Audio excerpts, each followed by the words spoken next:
Welcome to the difficult trinomial lesson.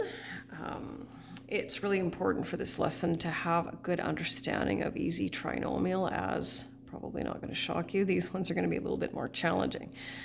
So the difference here is that with easy trinomial, our numerical coefficient of what we call the quadratic term, just the term with a degree of 2, but this number was always a 1, an understood 1.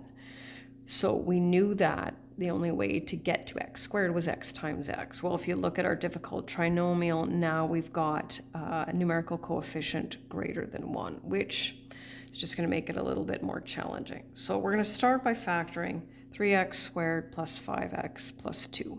And just like the easy trinomials, if we can take 3x squareds plus 5x plus 2 and we can build a rectangle with it, then we will have the factors. So once we've done that, then the length and width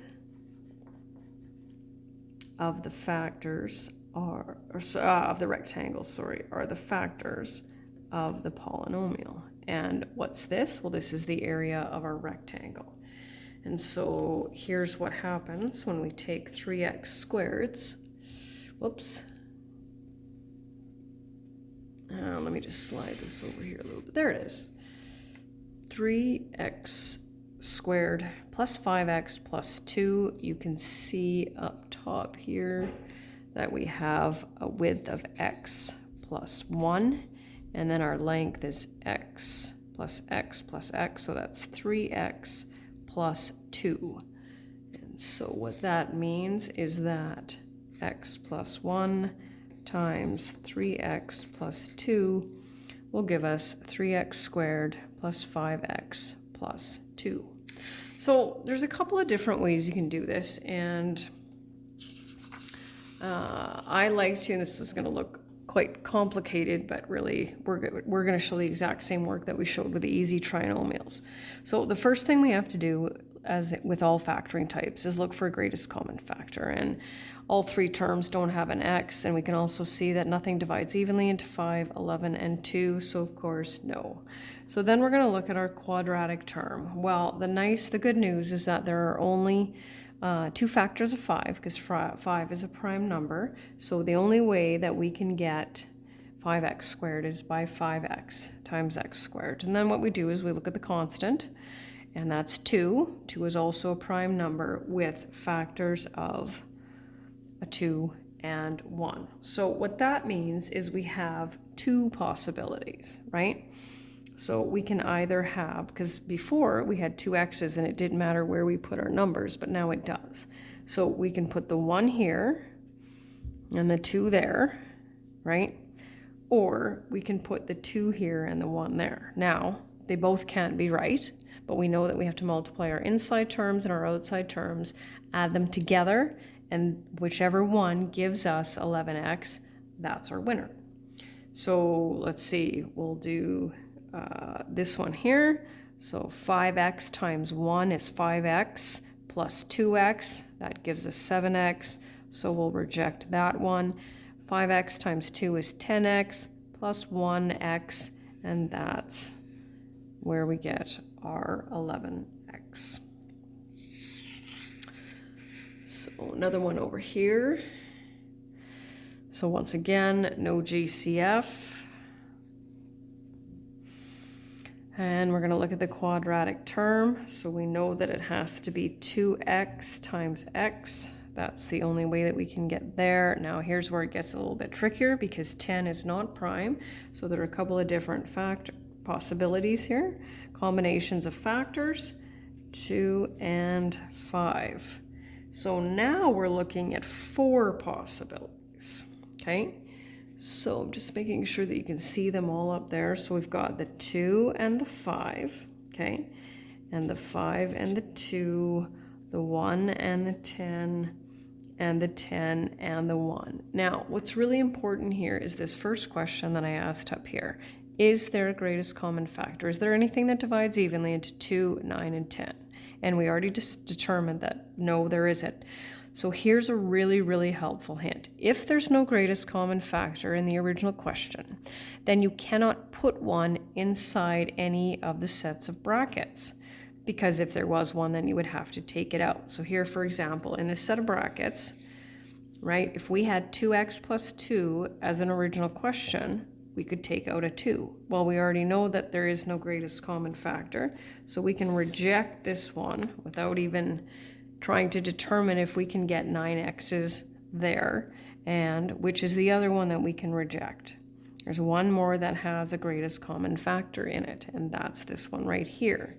So 2x plus 10, 2 divides evenly into 2 and 10, so we can reject this one as well. So now we're down to 2 possibilities, right? We cannot have a GCF there. So now we just have to figure out, okay, is it this one or is it this one? And that's where we get our insides and outsides.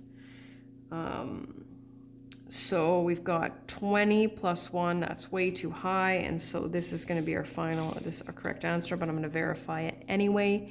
4x plus 5x is 9x. So the 2 and the 10 will create the greatest common factor. Now that seems like a lot of notes and a lot of questions, but what you really need to be able to do is just factor them. So I've got some sign patterns up here, which we discussed when we factored the easy trinomials, and we'll just get through these. So first of all, there's no GCFs in any of these, so we'll just set up our brackets. I always when I factor these, I always start with what I know. So I know that the only way to get to 3x squared is 3x times x. All terms are positive, so I have 2 positive signs. Now, because 5 is prime, I just have to figure out, is it 1 and 5 or is it 5 and 1, right? And we just do it quick. Outsides, 15x, plus 1x, 16x, and we know we're good to go. So I'm just going to keep working here until we get through these. And just like most other things, this takes practice, right? So no GCF, I start with what I know. Now, I don't know if it's going to be 4 times 1 or if it's going to be 2 times 2. So I'm not going to put anything there. I know I'm going to need a positive and a negative, but I also know that I've got 5 times 1. So I'm not really sure where the negative is going to go because it's just going to depend. And there are some times where you just have to give it a try, right? So we can try 4n and n. We can try n and 4n. We can try 2n and 2n.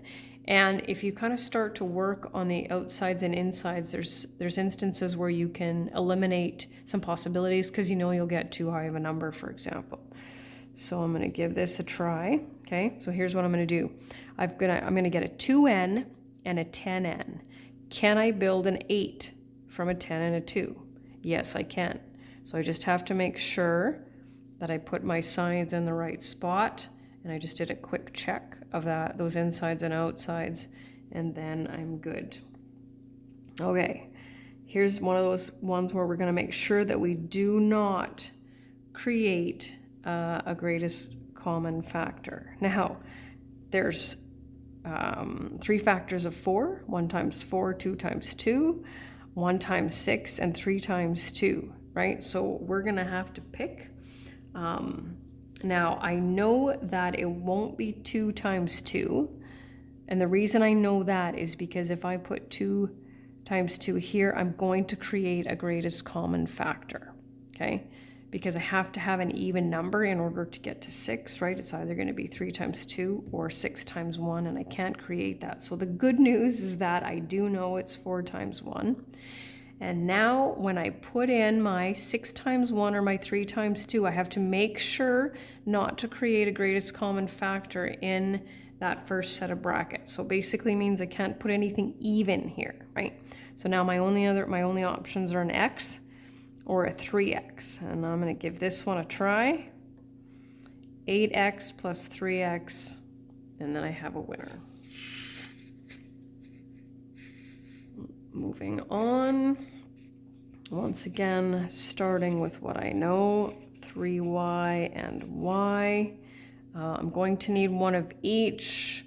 Can't create a greatest common factor here, so now I'm just going to have to do a little bit of trial and error. So if I put an 8 here and a 1 here, I've got a 24 and a 1. I'm never going to get a 2 from that, so I've got to make sure to try some different numbers here.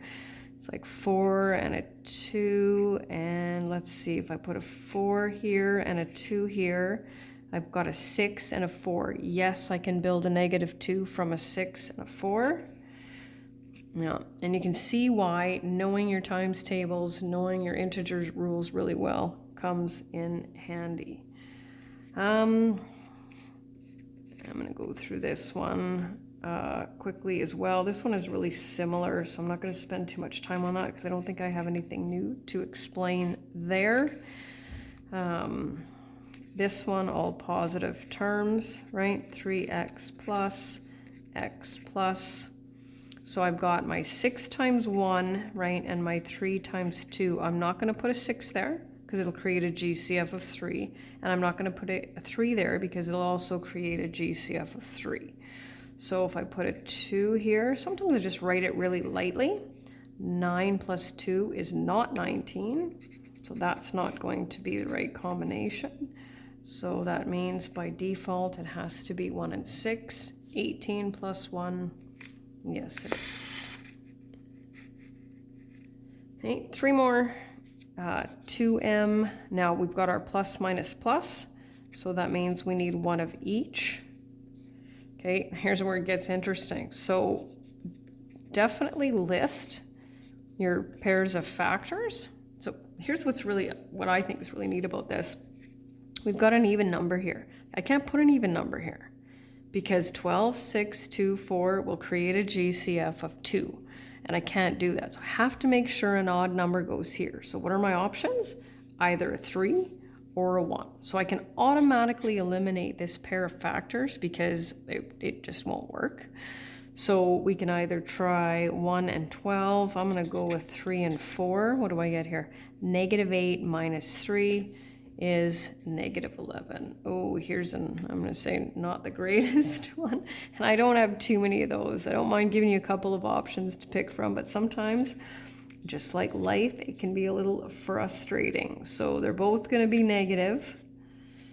Let's see. I'm going to go with, yeah, we just actually have to pick here. But I happen to have the answers close by, so I'm going to cheat a little bit just to save me a little bit of time. 5 and 2. 15 minus 8 is -23. And the last one,